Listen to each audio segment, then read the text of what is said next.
Welcome everybody, and I think today is one of the great days that we have. Um, I am here to have some issues uh, being explained. On several occasions, we have a lot of people blaming us that the Bible is not from God.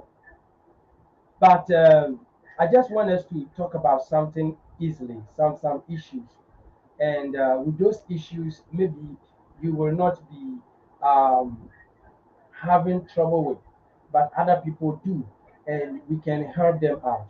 And within a twinkle of an eye, I'll be back, and then we all decide together. We are going to deal with some issues like the King James versions and the recent issues. It's going to be a trivia issues, and I know you and I are going to join together to make sure that we can be able to solve all these issues. Within a few minutes, I'll be right back. God richly bless you. Thank you very much.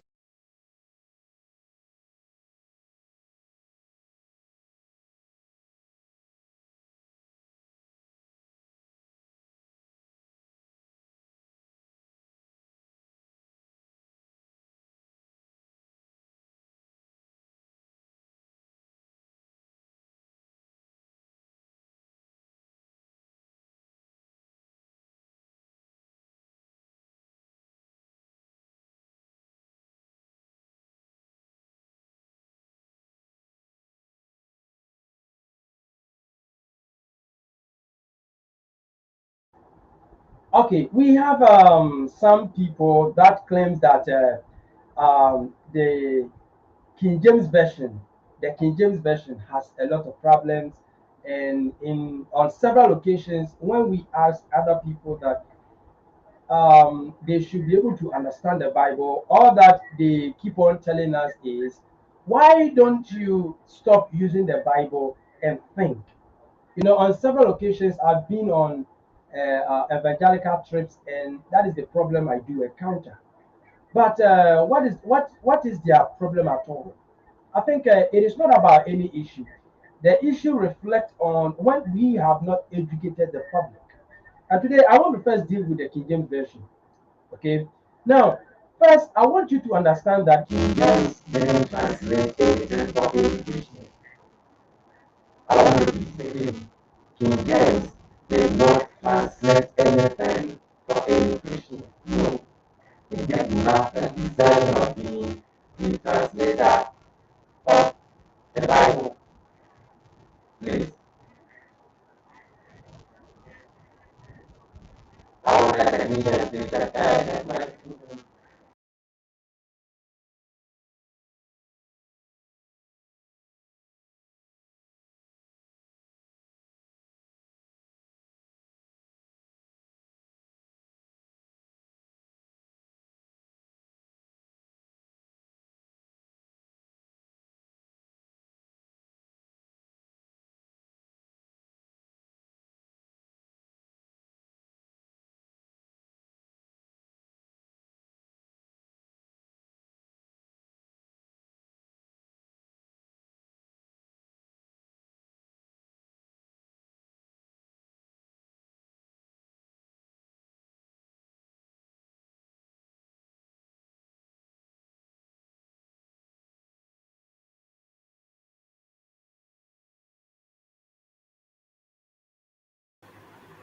Yeah.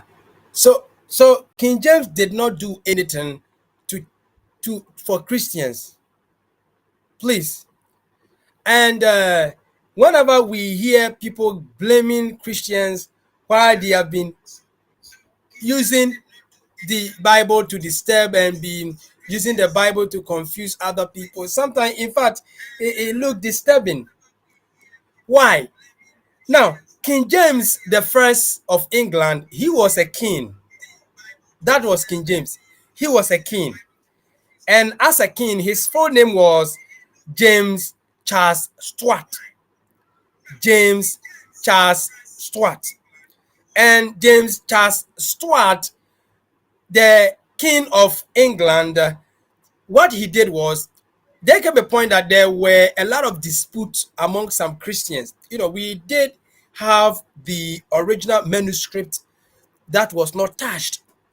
but scholars do translate from the original manuscript so that they will help other people who do not really understand Greek, Hebrew, Aramaic to be able to understand the meaning of the scriptures. And therefore, they do make translations.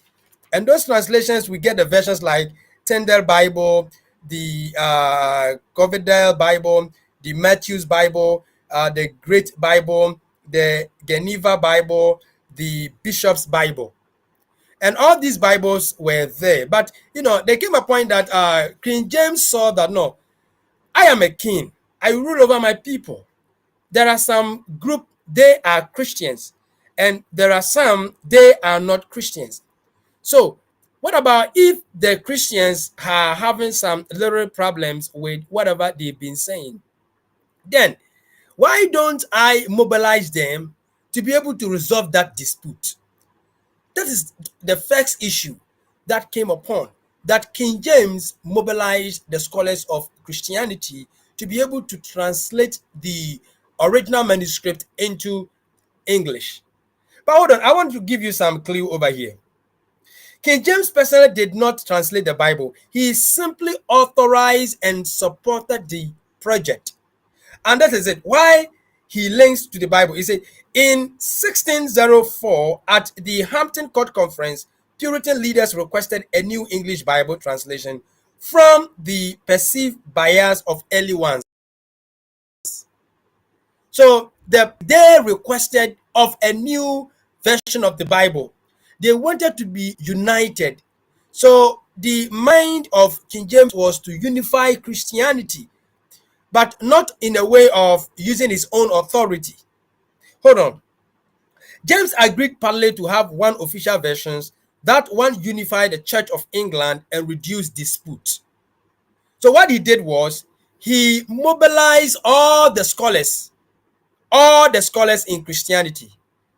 He himself was not involved. Listen very carefully. I am a preacher, and there are some other preachers elsewhere. And on several occasions, whenever we come on the social media, we preach to the public. And what of if this person is preaching this thing, this person is preaching this thing, and we are not preaching the same thing, we are having different conversations, there are a lot of disputes. And as an African, if we have an African leader and he was very great and he saw this, he was not very happy with it.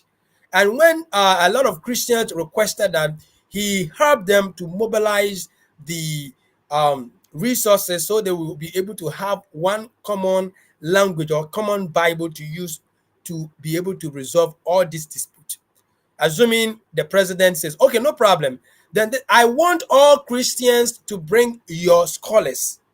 Then your scholars will do that for us. But before then, I am going to make sure that you get the original source of all the messages you are going to translate. Please and please. So he appointed about 50 scholars to work from Hebrew, Greek, and Latin text. So King James employed them. That is all that he did. He employed them. Who are those people? The Bible scholars, 50 scholars. They were not ordinary scholars. They have studied and studied and studied well. Some were very eloquent in Greek, some were very good, well versed in Hebrew, some were in Latin, some were in Aramaic. In fact, they were great. Now, the finished work was onto the authority version in 1611 because it was known as the King James Version, and that brought the allegations like King James wrote the Bible. And that's why a lot of people have it in mind. Now, after all these things, they only put his name on the version that they translated. While this man has really done well. In fact, he has been able to help to unify us, got our scholars to be able to do the best thing for us. And I think we have to at least, it should be a remembrance that this man did this for us. So King James Version. It doesn't tell that King James was the one who wrote the Christians. No. Now, the original sources was, when we are dealing with the Old Testament, he made them to use the Masoretic text. Now, when we are dealing with the Masoretic, is the Hebrew manuscript standardized by Jewish scribes. So the Old Testament, he makes sure that the scriptures that were in Hebrew and the scriptures that were in Aramaic were available for the scholars. Those who were very good at Hebrew, yes, this is the original manuscript. Those who are very good at Aramaic, this is your original manuscript. So get it and use it. Okay, hold on. I want to project. I think today the technicians, you had a little problem. I don't want to disturb you, but this is it. I want to say something out here for you to understand something for me right now. He compared the Septuagint. I wish I would have been able to project this. The Septuagint. When we say the Septuagint, a lot of people have been having a problem with this because they simply do not understand when we say the Septuagint. Now, the Septuagint are the Greek translation of the Old Testament around 250 to 100 BC. And he also allowed them to use the Latin Vulgate, that is Jerome's 4th century Latin Bible, and then the Targums, ancient Aramaic paraphrases of the Old Testament. So King James made sure that whatever all these people he has mobilized, he has organized to be able to help Christians to get one unified English version. They have every original manuscript in the world, or they need to have all of them available so they will be able to use it. So he make them, yes, okay, man, these are your resources, so you need to do the job. All right, now proceeding in these studies, I want us to check something also here. Now, what about the New Testament? I want to project this to you. If it will work, fine. If it doesn't work, then I'm really sorry, but next time I'll make sure that the live goes well. This is the New Testament he used. All right, no problem.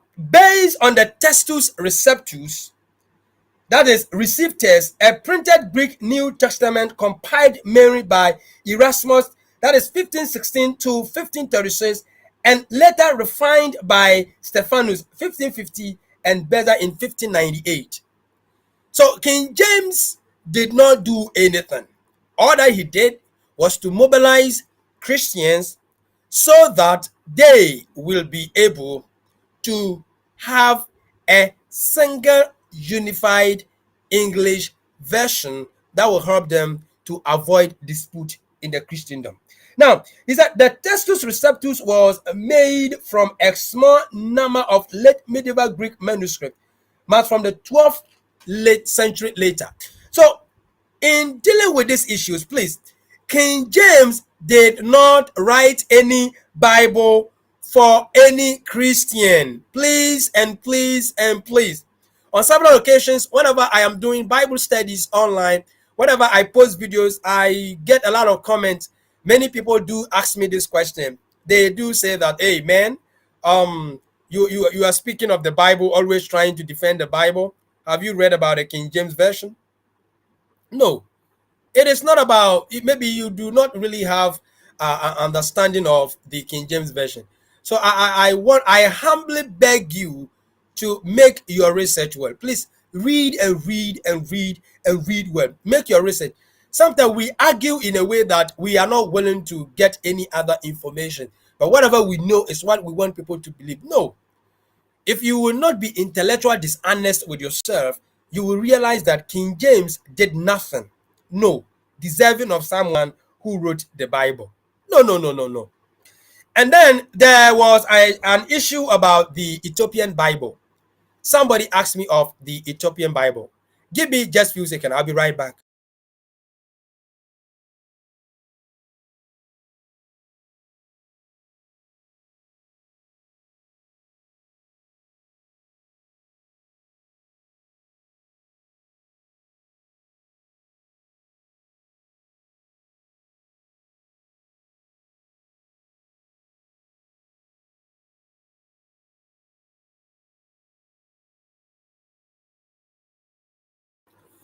All right.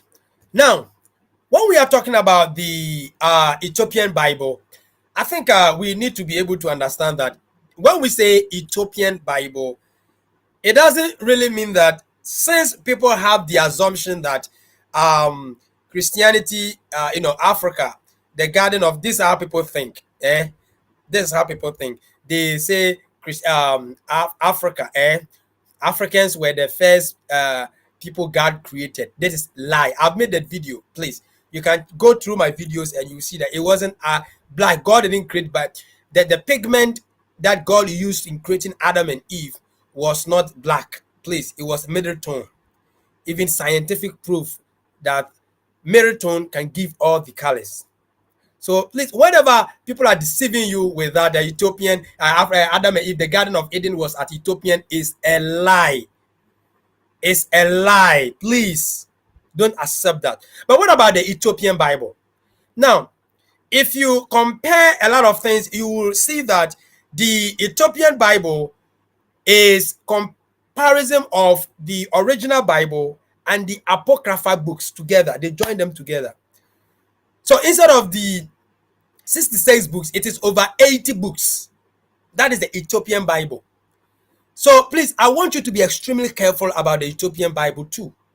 Yes, the Ethiopian Bible is comprising of the 66 books and then the Apocrypha books. When we say Apocrypha books, they are those uninspired books.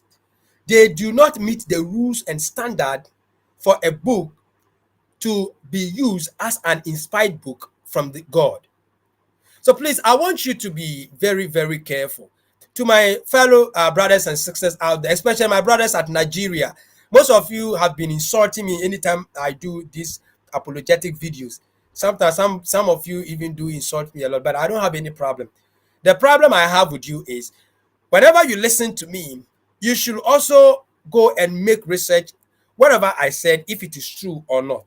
Then you can make a video to rebut whatever I said. You can even tag my video. You can even use the video I made. You put it one side, then you do that, but not to insult me. It is not a respect to humanity.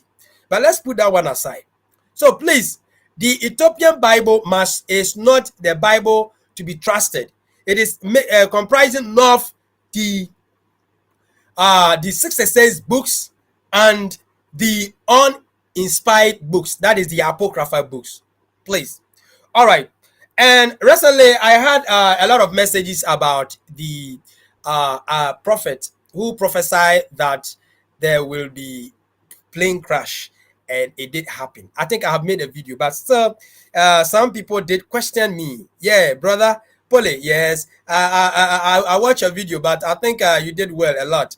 But I have this question, and then whenever you ask the questions, they will also be at least willing to hear more. Well, I just want to repeat a little bit here before I proceed to the next problem issues to be dealt with. Honestly, there is no prophet today. If any being claim to be a prophet today, the person is lying. Let me repeat myself again. If any being, any human being, any man of God, we are all human, we were all created by God. We were all created by God. No one is man of Satan. We are all created by God. Even those one who are even disrespecting the authority of God, still they were created by God, and God loves them. We are all men of God. Just that they are being disobedient, still when they comes to him, he will accept them.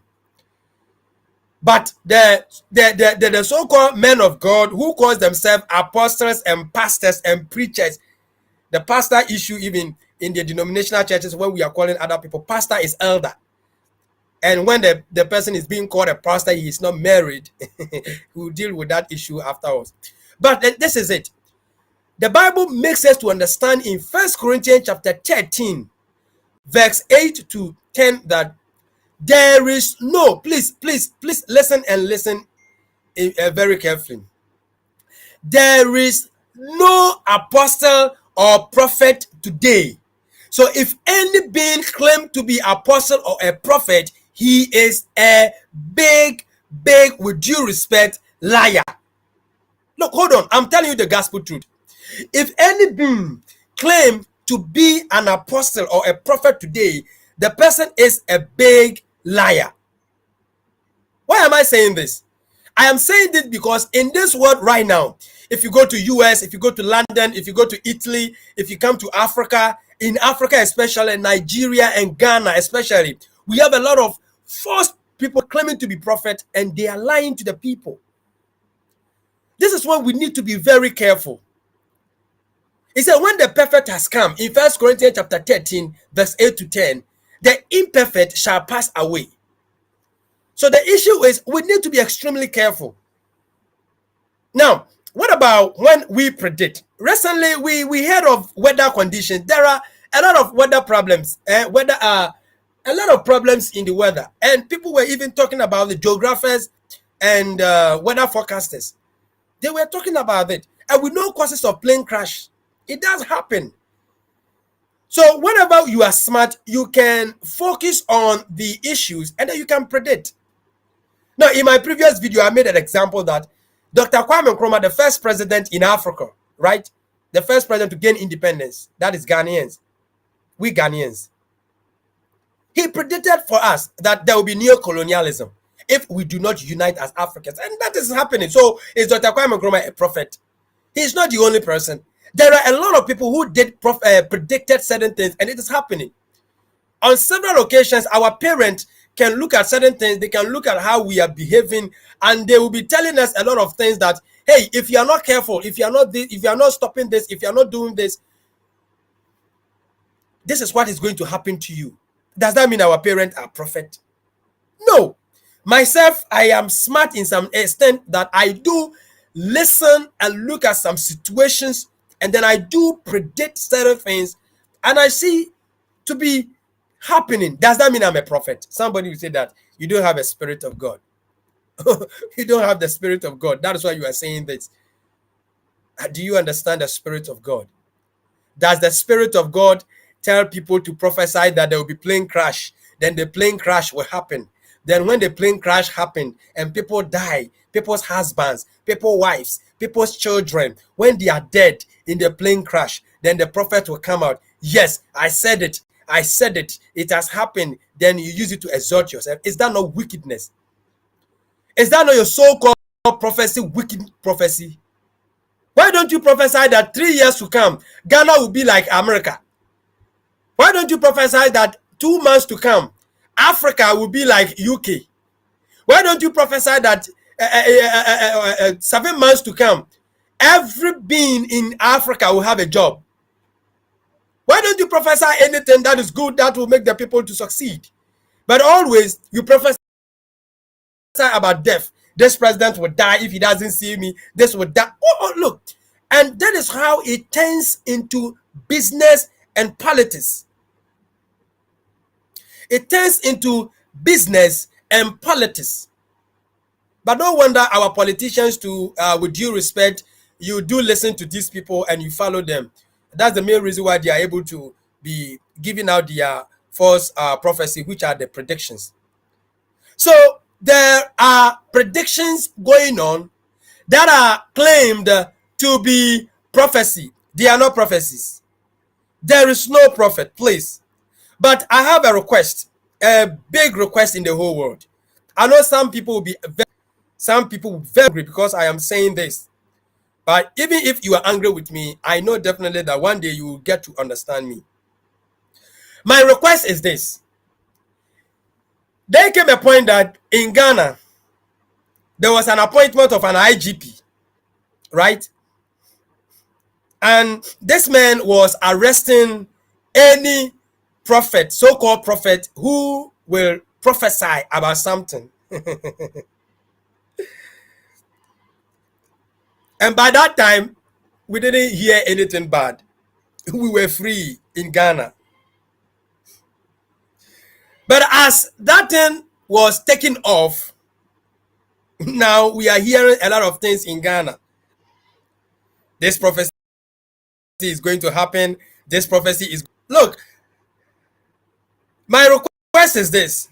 Why didn't our world leaders who are willing to follow the truth and are not willing to follow fables and lies, put a condition on these prophets, self-acclaimed prophet, why wouldn't they?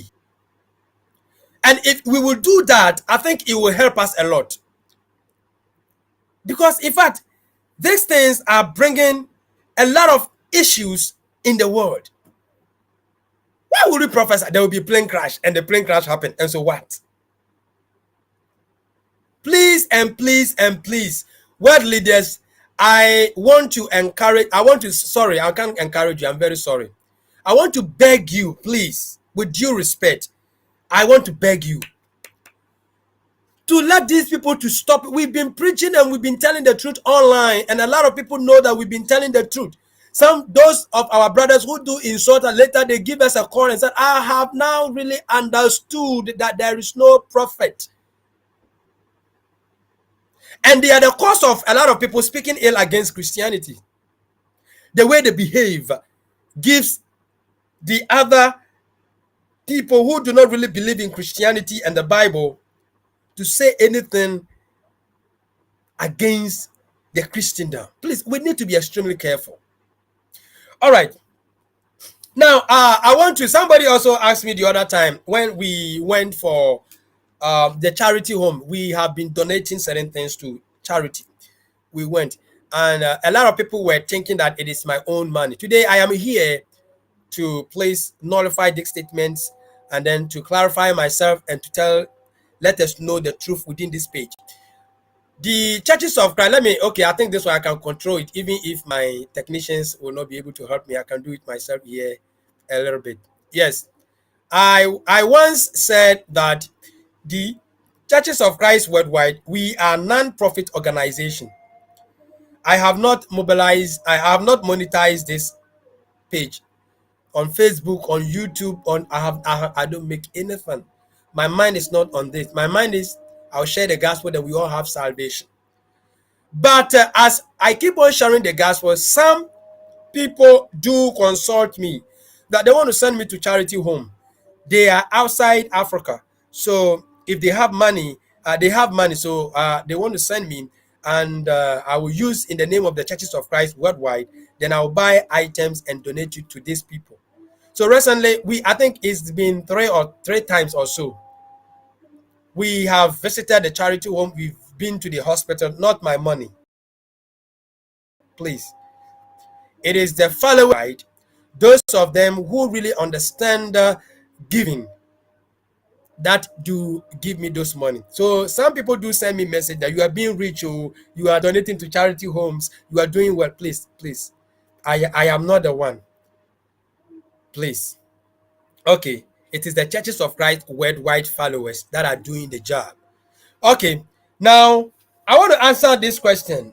On several occasions, some people do ask me in the 2 Timothy chapter 3 verse 16 to 17. I did say that when the perfect has come, the imperfect has passed away. Some other people give some other comment that, do you want to say that the perfect is the Bible?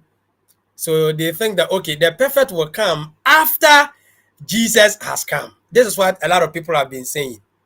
The perfect will come after Jesus has come. And a lot of people, in fact, sometimes whenever I am on Bible studies and they are challenging me with this, they are not even willing to listen to me. But today I want us to deal with this issue. Please, I want you to get your Bible ready. Then I am trying hard to project it, and then we all read together. If you don't have Bible but you are watching me, you may be on a bus or wherever you are. Okay, let me do it here.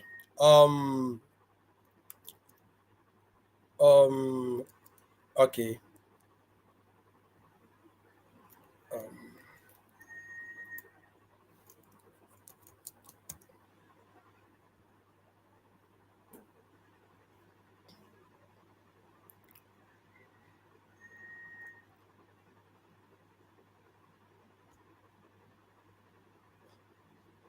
Okay, 2 Timothy chapter 3, verse 2 Timothy chapter 3, verse, hold on. I think I think we're having problem doing it here, but 2 Timothy chapter 3, verse 3 to 16. Let me read. You say, all scripture is given by inspiration of God and is profitable for doctrine,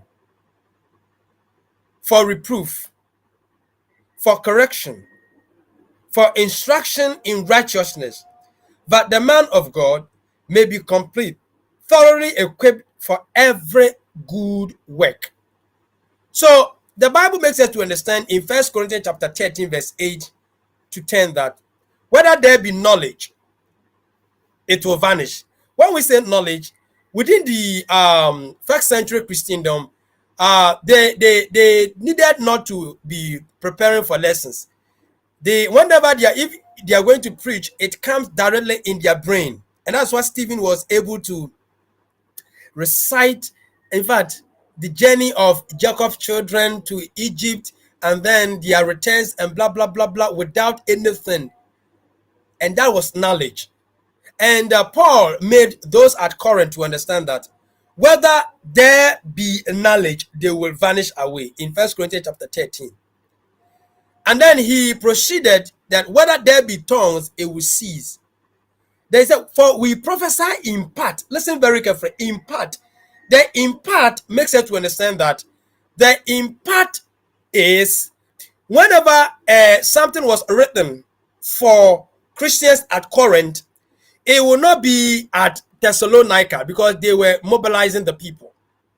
So please and please, I just want you to understand that we need to be extremely careful, very careful whenever we are addressing issues. I think today I am only here to have this discussion with you, for you to understand certain trivia issues that you do say. God richly bless you. And until we meet again, I say bye-bye.